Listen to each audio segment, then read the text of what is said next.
Hi guys, Arthur here from Homeowner DIY. In this video, I'm going to be replacing a lower section of shingled roof with roll roofing. Now, this would be the third low slope roof that I have on the channel. Guys, check out the description for the other two that I already have done. But the problem is that you can't have shingles in such a shallow pitch. Here it's 212, but your area may be different. But the complaint is that when it rains very heavily, water's getting in on the outside of the exterior wall where this addition is. So guys, just really quickly, the addition is the low slope section of roof, and then where it hops up is back to the original portion of the house. So all you know is look at our setup. Alright, so this is our setup here. So this is an addition here. The original house came to here, so I guess the exterior wall is somewhere here. Now you notice how this is all darker than this because the water is pooling here. So right where I have my mark here, this is where the water is coming in. But fundamentally speaking, this whole area here is just too flat for shingles. So what I'm going to do is I'm going to pull this area up. I'm going to put in a peel and stick roll membrane, and that is going to fix this problem. So the material I'm going to use is specifically for low slope, and that's what this bottom portion is. So what we'll do now is material and tools.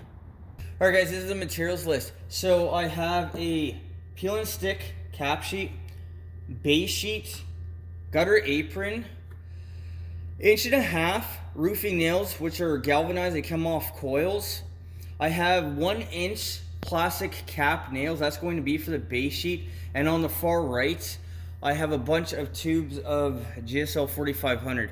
Alright guys, and I have some architectural shingles. So this will be the transition between the roll roofing, the peel and stick, and the shingles that are already on the roof. Alright, this is the tools list. So I have a flat shovel to pull up the old shingles, framing square. I have my acetylene tank in the back. So since I don't have a weighted roller, the acetylene tank is about 30 pounds with my body weight. It'll act as a weighted roller for the peel and stick cap sheet. My cordless kit. So grinder, cordless drill if I need it, I don't know yet. In the back there I have plywood, so I have something to cut on. A blower. Flat pry bar. Silicone gun for safety equipment. Safety glasses, earplugs, and then I have my pouch for hand tools. So hammer, knife, measuring tape, anything else I might need. Guys, this is the tools list for this job, so let's get started. Alright, so for the base sheet, the very bottom, what they say by the manufacturer's instructions is have a 19 5/8 piece. So the entire sheet here is 39 1/4. Now, the length of the bottom of the run is 20 feet. So if I cut at 11 feet, then that is going to be 22 in total. So that'll cover the entire bottom. So one thing to keep in mind is you can see how this here is damaged up here, and this side is a lot better. That was the bottom, this is the top. So that will be fit underneath the apron. But what I'm going to do is over here at our 11-foot mark, which is right here, I'm going to take a framing square. I'm going to put it on the edge. I'm going to cut the mark. And then right down the middle between the two, I'm going to cut, and then we'll split this into 2 even pieces. So what I'm doing here is I'm doing my prefab work now. So this is going to be faster on the roof. Now, it's also October, so the days are shorter. And I need to minimize the amount of on-site time that I have. So guys, as a general rule of thumb, if you can do some work ahead of time, some prefabrication, go ahead and do it. Alright, so I put a piece of plywood underneath my material so I don't destroy my blade on the concrete. But what I'm going to do is with my framing square, I'm going to line up the bottom here. I'm going to make a mark, and then I'm going to make a mark. So I'm going to go ahead and cut a straight line, and then I'm going to cut this in half. Alright, so we'll get the framing square out of the way.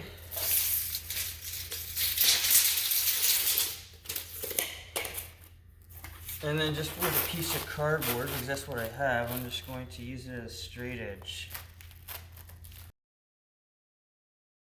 Alright, with that all done, I am going to go down the length of this.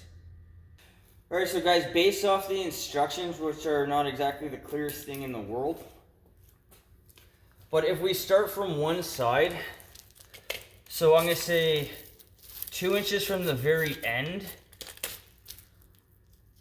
we'll draw a mark. Now, based on the instructions, from this nail to the next one over, it says a max of 2 feet. So I would say probably do about 18 inches. So that'll put us there. Now, this red mark here is 2 inches. Now, everything is always a minimum, and I don't like minimum. I like always going more. So what I would do is, for when the next row comes over, what I would do is probably 6 inches down. So that would put it right about there. Now, from our 2-inch mark, which is here, that will be 12 inches from there. Assuming that this is one sheet, that will put us 12 inches there. And then over here would put us 12 inches there. And then off the edge, we're at 3 inches. So what I would do is, for this up here, I would do once again 6 inches, and then I would put a nail through the one that comes through, and that would pin this and the one above it. Guys, don't worry if this doesn't make sense to you now. I'm going to show you once this is done on the actual roof. So what they also say is stagger your nails. So if we have a nail here, stagger it by a foot. Now, because they say maximum 24 inches, if I'm going to stagger, after the first one, I'd stagger it 6 inches, and then the next one will be 18 inches.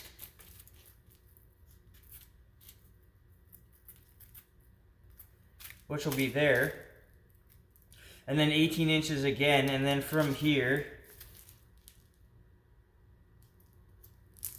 that'll be 18 inches. And then this is the way I would go down the line here. Alright, so this is our cap sheet.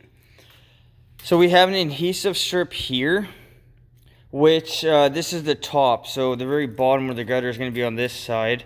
And then we'll roll a row, and then the next one will go over it, and then it'll overlap right there. Guys, once again, you can always just go more if you want to. I didn't actually check the pitch of the roof, but I will probably more than likely go more, and then add a bead of sealant at the very bottom as well.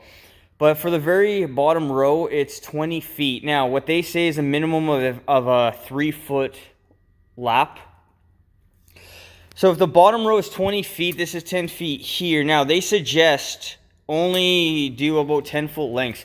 So I'm going to do a 12-foot, and then I'm going to do a 15-foot. There's also a valley, keep in mind, coming this way here. So I want to make sure that I'm going to have enough for the very bottom to the top of the valley, and then on the other side over here, I'm gonna have to roll up the side of whatever the heck it was. It was a flashing or a wall or something like that. But what I'm gonna do is I'll cut this out at 12, and then I'm also gonna cut another one at 15, and that should be fine. Now, guys, one thing to keep in mind: this cap sheet is 70 pounds. So it is physically demanding and also, in my opinion, dangerous to lift something up so big. So if you cut on the ground and just carry up what you need, you'll be in a lot better shape. Alright, so we're going to do the same thing again. Put the bottom of the framing square right on the line.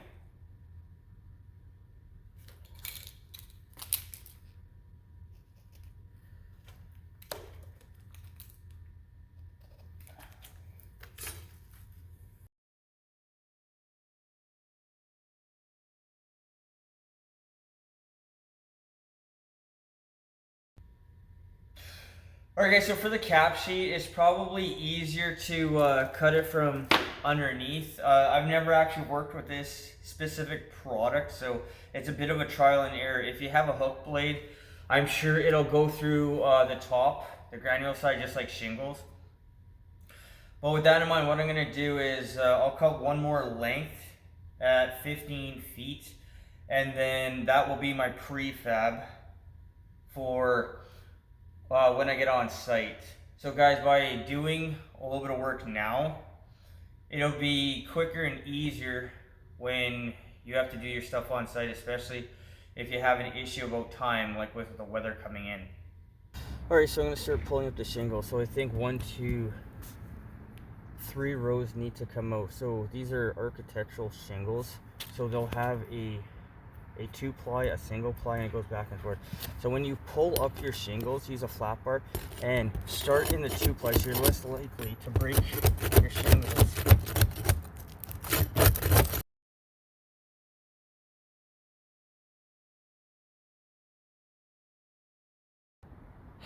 Alright, so I've ripped off the bottom. I have one row of shingles left to do. So under the shingles, there was a membrane. It looks like EPDM. They put some type of rubberized coating on it.